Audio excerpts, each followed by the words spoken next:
Should the happiness index replace economic growth? Imagine a world where measuring how happy people are becomes more important than just counting how much stuff a country makes. That's what some are asking about today. Should we stop focusing only on economic growth and start looking at happiness instead? Let's explore what this really means. Right now, countries measure economic growth mainly through gross domestic product.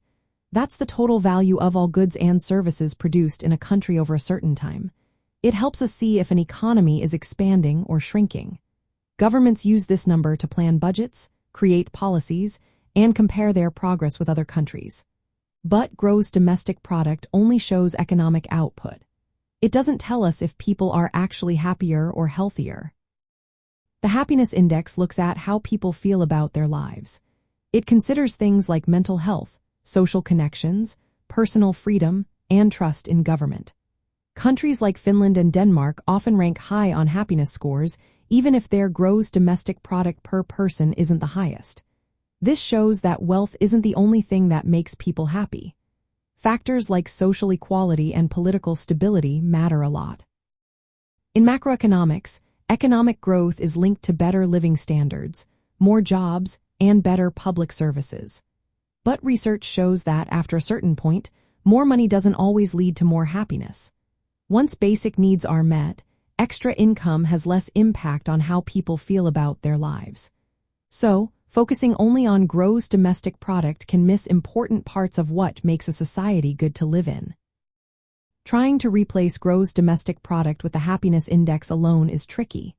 Happiness is based on surveys, which can be influenced by culture or how people answer questions. It's also harder to compare happiness scores across different countries because of these differences. Meanwhile, policymakers need clear, measurable data to make decisions. Gross domestic product provides that kind of straightforward information. A better way is to use both measures together. Countries like New Zealand are already doing this with their well-being budget. They include happiness and quality of life in their economic plans. This helps create policies that boost not just wealth but also health, social inclusion, and the environment. In the end, happiness measures add an important piece to the puzzle. They help us see beyond just economic numbers and focus on what really matters, how people feel about their lives.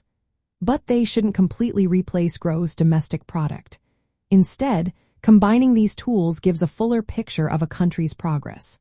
This way, we can aim for growth that benefits everyone's well-being.